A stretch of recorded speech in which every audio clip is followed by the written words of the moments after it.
Hey, you guys, Dr. Michelle Wolford here. I wanted to talk to you about remedies today. So, potential solutions, both in the Western medicine world and the naturopathic world, to supporting people with COVID-19. In my world, there may be some more preventative suggestions. And again, this is all very theoretical because COVID-19 is still in its infantile stages. So it's still being researched day in and day out, and people are trying to understand it.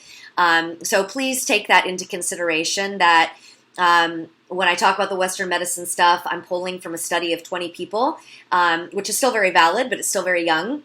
And when I talk about the natural medicine stuff, I'm mainly going to be speaking about herbs that we've seen, and science has shown that they are very antiviral in general, and some of which are great for other corona type viruses, but none of this is specific to to COVID-19 because, again, it's so young.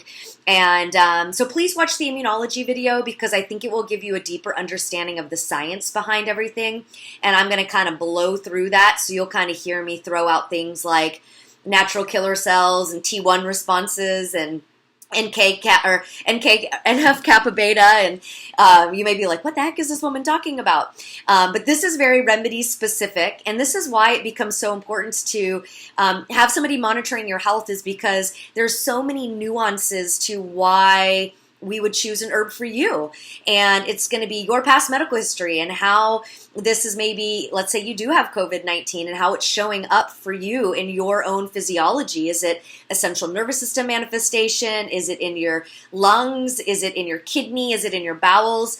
You know, we're predominantly hearing about things that are showing up in the lung space. And then, of course, we hear the scariest side effect, which is the cytotoxic storm and potential death. But there's so many nuances to this, and some people aren't even showing with signs or symptoms, but are testing positive. So I'm going to try to keep this very brief to just natural remedies, because I think it's important to know that there are solutions out there, and sometimes just knowing that, and I should say potential solutions, again, because this is all in theory, but knowing that there's something available, I think, can kind of appease the heart and the mind, and so you don't maybe feel as such of a loss, and like that it's going to just uncontrollably, take over your body. And then, I think the scariest thing for people is getting sick and not knowing how to manage it. So feeling like something's taking over inside of them, or getting to the hospital and they can't help you. And then, of course, the pictures that we're seeing of people on ventilators, or hearing, the daily count of death. That is just like unconsciously programming our brains saying, if you get COVID, you will die. And it's important to realize that it's not a 1-to-1 ratio. It's not if then. It's not this equals that. And that's not to say that that isn't a possibility for somebody. And so I'm sharing this information with you so that you can have awareness, and so that you can be prepared, and maybe you share this with your doctor. And if you don't have a doctor, maybe you start investing in your health, your physical health, your mental emotional health. If you are on certain pharmaceutical remedies, that is great, because maybe it helped you in an emergent situation. But ideally, I guess my kind of view with Western medicine is I think it's absolutely amazing. I mean, it steps in and it helps us when in emergent situations. But ideally, once we've been able to manage the body, you can then shift to a practitioner that can help teach your body, change maybe some of these diet and lifestyle habits that you're in, so that you can transition off of the pharmaceutical and onto a more natural solution, manage your symptoms more naturally, while you're continuously educating your body, so that ultimately you don't have to be on anything. I mean, that is the ultimate goal, is body wisdom. The body is so wise, so activating that body wisdom. So we're going to talk Western medicine and Eastern. So let me start with the Western, because it's a little bit shorter. So far, studies have shown us that potentially a potential cure for the COVID-19 is actually chloroquine, which is an anti-malarial, and in combination with azithromycin. And so this study was done out of South America. 20 patients, and 20 patients were cured within 6 days. So I think that is just something to take note of. And I actually got that information from Dr. Klinghardt, which is an amazing doctor. And he definitely does both the Western and Eastern medicine approach. And I just really value the science that he's always following and researching. So You can always look him up and watch any of his videos, but he's a great source of information.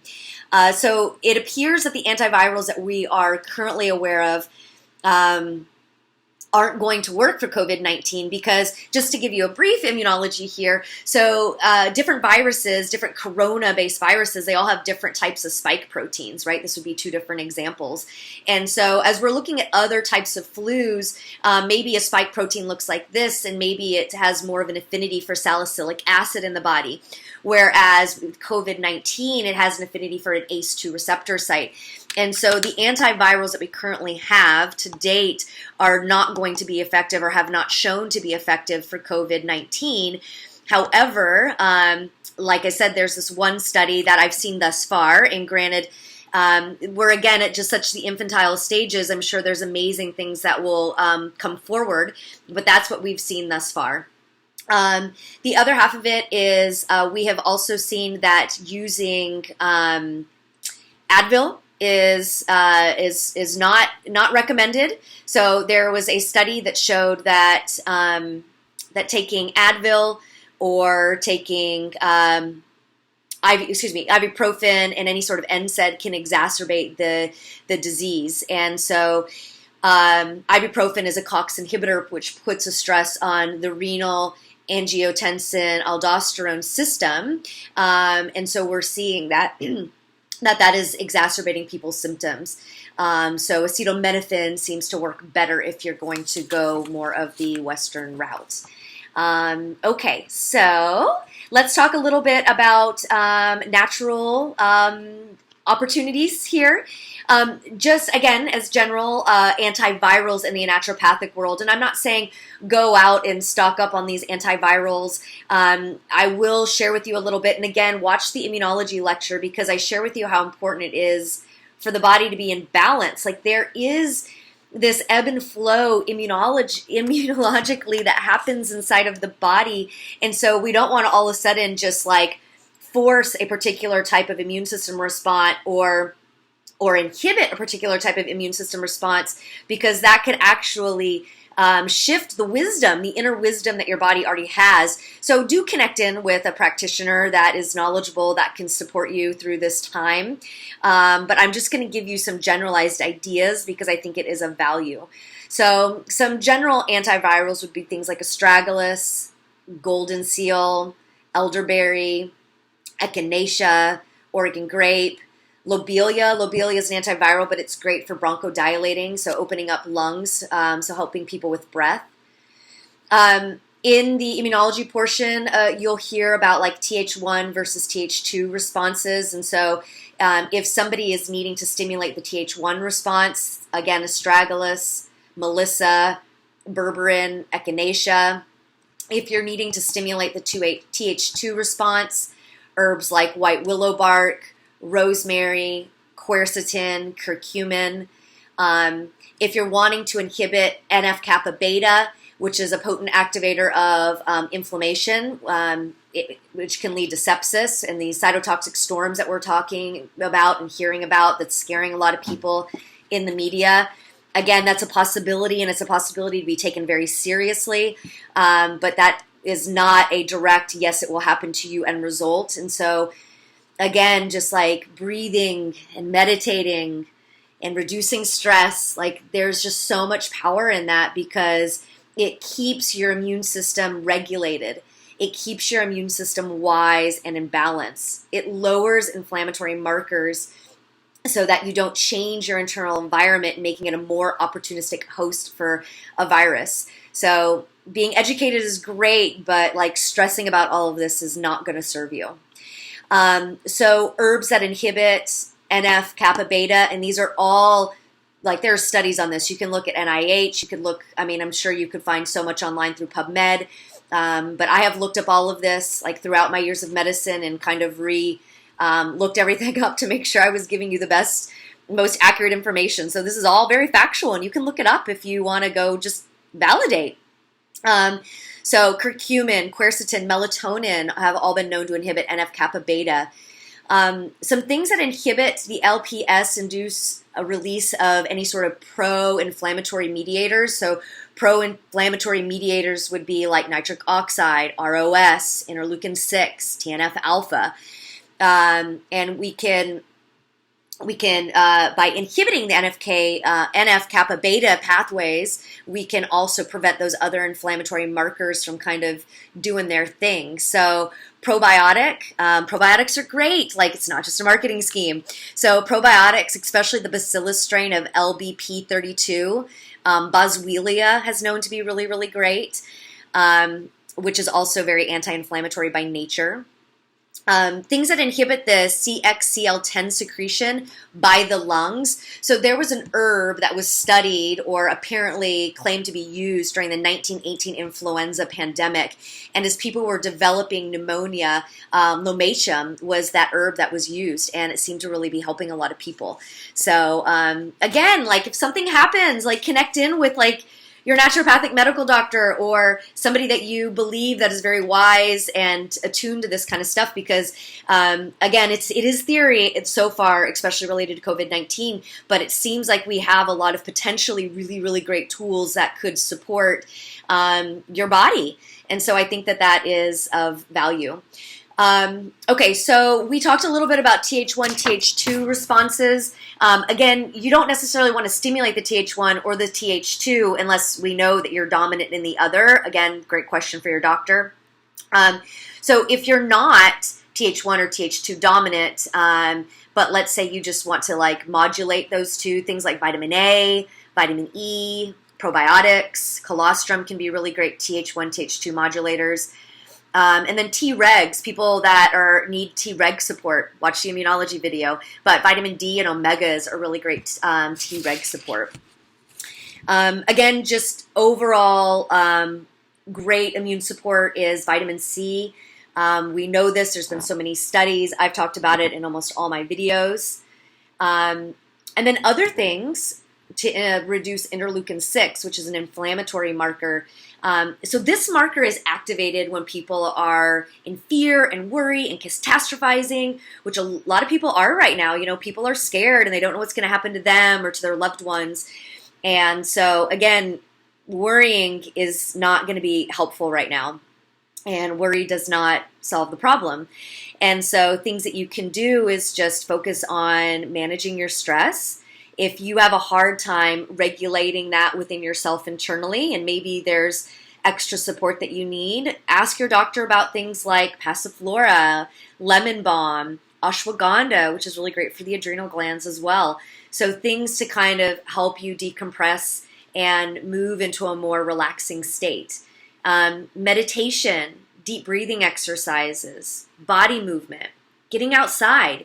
You can still be socially responsible and go sit outside or walk outside and get, you know, great breaths and fresh air and vitamin D from the sun. So I don't think this call to action is go hide in your room in a cave, because I don't think that that's helpful, and maybe that's not what you're doing anyways. But I just think that there's a lot of value in utilizing these like whole mind, body, spirit modalities to really support your own internal health. And if you happen to be somebody where you don't feel like you're in a good, healthy spot, now is the time to invest in your health, because we are seeing that, sure, there's an affinity with COVID-19 for the lungs, but we also see it's affecting the bowels and the kidneys and our central nervous system. And so we've got tools. We have tools. Again, some of them are, for the most part, it's theoretical, but that doesn't mean that they can't work or wouldn't work, because we've seen how they've worked in the past for other viruses, and especially viruses under the umbrella of COVID. And above and beyond that, you know, if COVID set aside, let's say you're Th1 dominant, you are going to want to make sure that you have Th2 specific herbs to support you during this time, especially if you're not regulated. And then for patients that are on immunosuppressants, naltrexone, chronic antibiotic use, you know, patients that are on ACE2 inhibitors, people that had chronic Advil use, you know, things like that, like definitely reach out, learn how to create a new homeodynamic balance inside of you so you can strengthen your internal environment and you can be resilient so that you know how to like show up for yourself and defend and support. And it doesn't mean you won't get sick, but that could be an immunological upgrade. And but I just don't want you to have to go through all of the crazy, scary stuff too. So that's all my information on remedies. So much you can do and take. I will say that a little brief additional stuff is I love, using homeopathics and herbal remedies in combination, because the homeopathy sends a vibration into the cell. It helps open the cell. There has been studies on this. I gave a TED-style talk for the Natural Living Speakers Tour, and I spoke about this, and we're even seeing NIH and other studies showing that homeopathy will say that it opens up a cell. When the cell can open, it offers opportunity for things to come in, things to come out, things to regulate, the conversation to happen more easily. And so I'm using a lot of drainage therapies to help remove toxic load from the body, to strengthen immune system function, to drain different organ systems that may be taxed, sorry, I keep looking over here because I'm looking at all my remedies that I was going to show you, but plant-based medicine is amazing, homeopathy is amazing, tissue salts and vitamins and minerals, and there's just so many amazing things. So, okay, that's my remedy talk. Just know that there's solutions out there. And COVID set aside, there's definitely solutions. COVID specifically, we're still in a theoretical state, but my patient population's been doing pretty well. Okay, thanks so much. Bye.